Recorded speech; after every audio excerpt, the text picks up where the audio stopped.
भारतीय सेना जल्द ही बहुत बड़ा युद्धाभ्यास करने जा रही है। इस युद्धाभ्यास का नाम त्रिशक्ति प्रहार रखा गया है। इसमें चिनूक से लेकर अपाचे लड़ाकू विमान तक दुनिया को अपनी ताकत दिखाएंगे। युद्धाभ्यास में टैंक के साथ होवित्जर, हेलीकॉप्टर और इसी तरह के कई अन्य अत्याधुनिक सैन्य उपकरणों का प्रदर्शन किया जाएगा। समय के साथ युद्ध की शैली और प्रकृति में बदलाव होता जा रहा है। देखा जाए तो पिछले एक दशक में युद्ध का तरीका पूरी तरह से बदल गया है। अब युद्ध ज्यादा भागदौड़ से नहीं बल्कि टेक्नोलॉजी युक्त हथियारों से लड़ा जा रहा है। इसी को ध्यान में रखते हुए भारतीय सेना ने नई टेक्नोलॉजी से लैस हथियारों की टेस्टिंग के लिए बड़े स्तर पर युद्धाभ्यास की कमर कस ली है। 21 कोर के त्रिशक्ति प्रहार अभ्यास के लिए राजस्थान में पश्चिमी मोर्चे पर तैयारियां अंतिम चरण में हैं। इस अभ्यास की शुरुआत नवंबर में होगी, जिसमें 30,000 से अधिक सैनिक शामिल होंगे। सैन्य सूत्रों से मिली जानकारी के अनुसार इस युद्धाभ्यास में T-90S और अर्जुन टैंक के साथ साथ होवित्जर, हेलीकॉप्टर और इसी तरह के अन्य उपकरण शामिल होंगे। अभ्यास में जेट फाइटर, अपाचे अटैक और हैवी लिफ्ट हेलीकॉप्टर चिनूक सहित वायुसेना और नेवी के अन्य विमान भी अपनी ताकत दिखाएंगे।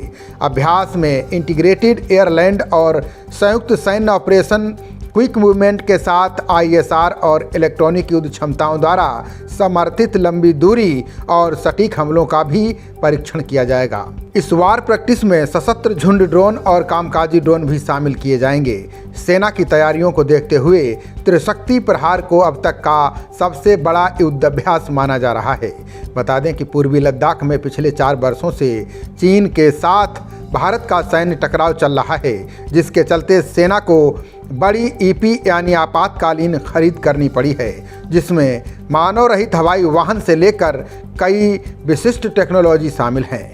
पहले 3 EP किस्तों में 6,600 करोड़ रुपए के 68 ड्रोन के बाद चौथी किस्त में 7,600 करोड़ रुपए की अन्य 49 ड्रोन की खरीद पर हस्ताक्षर किए गए हैं। सैन्य सूत्रों ने बताया कि इसके अलावा लगभग 7,000 करोड़ रुपए की 34 अन्य योजनाएं अंतिम चरण में हैं। त्रिशक्ति प्रहार अभ्यास के दौरान कई नई हथियार प्रणालियों और टेक्नोलॉजी का परीक्षण किया जाएगा।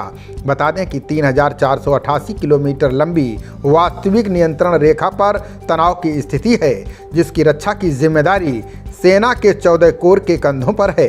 प्रत्येक कोर में 40,000 से 70,000 सैनिक होते हैं। तनाव को देखते हुए चीन सीमा पर बड़ी संख्या में अतिरिक्त बलों और गोला बारूद को फिर से संतुलित किया गया है। खबरों का सिलसिला जारी रहेगा।